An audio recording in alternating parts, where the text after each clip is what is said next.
Hi, Jebbatron here in the lovely record company offices of a record company. We won't tell you whose name they are, but they are behind Machine Head's new album, The More Things Change. And we have here Logan and Rob from the band to talk to us about it. And you're probably pretty familiar with Logan and Rob from the videos we play and stuff, and from seeing them live when they were here about 2 years ago.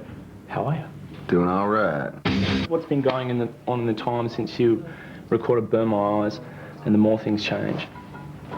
We toured, after Burn My Eyes came out, we toured for like 15, 16 months, and that brought us into like December '95.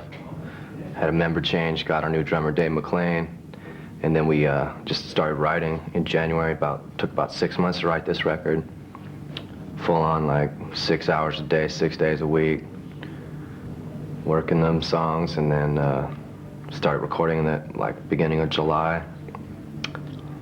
Recording went pretty good, and then halfway through the first mix had a little bit of problems, and then like figured out we had to remix, so like did a video shoot in between, like had a little downtime with getting rescheduled into remix into a studio, and then so that's what made the little bit of delays there at the end, and you know. So this is Colin Richardson was producing? Mm-hmm. Yeah. As you know, was he behind the delay in remixing it? Well, I mean, some of the problems could be put back on Machine Head, but the majority of the problems with the mix are from him because we hire him to turn the knobs, but you know, in the end it turned out killer, so. Is that kind of something that, you know, you have to battle with the producer to do, to say, you know, we prefer it this way, or? I mean, we just wanted, you know, a very raw, aggressive sound, and it just wasn't that, you know, so we just kept working at it until we got that.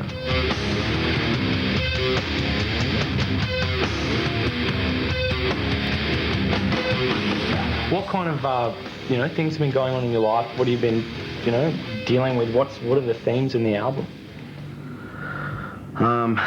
Well, mainly there's like a lot of personal stuff on there. You know, probably a little less political stuff than on Burn My Eyes, just because, you know, I had like 2 or 3 years to write the lyrics for Burn My Eyes, and in that time period, I got to experience probably a lot more political change than, you know, the 6 minutes that I had, or the 6 months that I had with you know, this record. So okay, it's probably a little more personal, more stuff that I just saw like around our area, and you know, problems, bad things, whatever, stuff like that.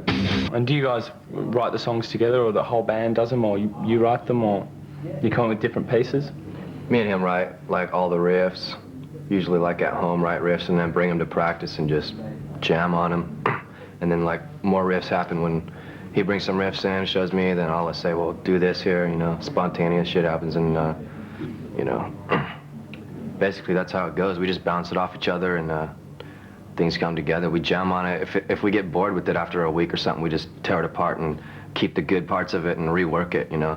We don't like finish the song and then make more songs. We like, you know, set a goal to make these 10 songs as good as they can be, and you know, instead of like making 15 and picking the best ones.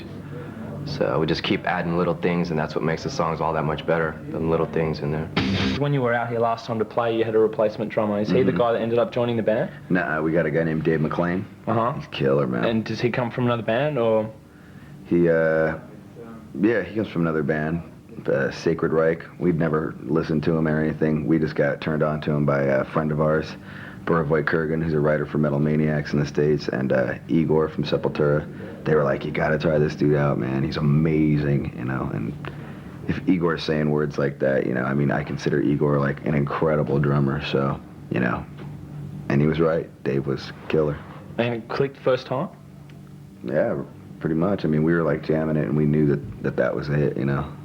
Like halfway through the first song, we knew that was it. And he so was the man. He was the man. Now, the other guy, Walter. Yeah. How long was he with the band for? Walter's the man too. Yeah? Yeah, but, you know, Walt wanted to do different stuff. Walter's actually in Madball now. Oh, okay. Yeah. Walter wanted to play like in a super fast hardcore band. Demonstrating my style! Yeah, no, well, he actually wanted to play in a super fast hardcore band, like when he was touring with us, and he came back, but then he got an injury from touring with us, and he couldn't play fast stuff anymore, which was kind of ironic.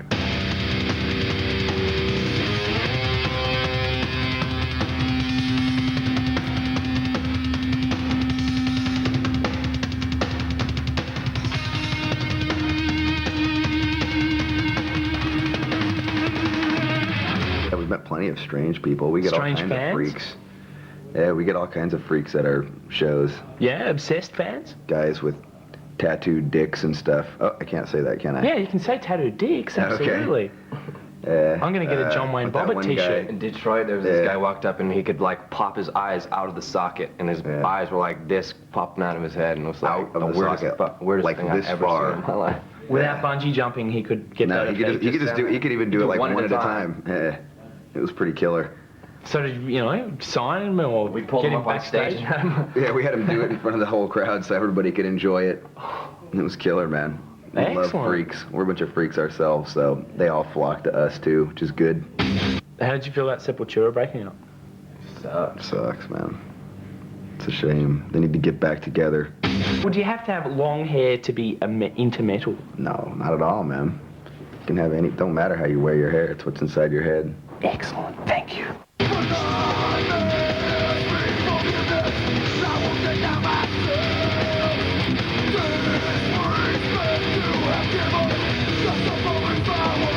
Right now, we're planning on coming down to Australia at the end of the year. Should be killer, you know. He was great last time. You guys like to drink, boy. Yeah, tell me about it. And pipe up. Last time you were here, Pipe people... up? Pipe it up. Pipe up. Yeah, people were bringing in their orchies Yeah. for you to sign. Yeah, it was fun though. Kind of like this drunken chaos about all the shows made it kind of exciting. It was like an adventure, you know, because you were like dodging plastic water bottles and stage divers and security chasing them. It was fun. This is the truth too. Not buying the new Machine Head album may result in genital failure. Yeah, did you hear that? Get it That's on it. tape. March or 24th. March 24th, everywhere. We want to apologize to the people who've been waiting for, you know, for the delays and all that stuff, but trust us, it'll be worth the wait. Don't go deaf in the meantime. Rob and Logan, I won't touch it because, you know, frankly, who wants to deal with a wet fish? Thanks so much for talking to us. Cool, man. See ya! Give me something humongous. They're fantastic.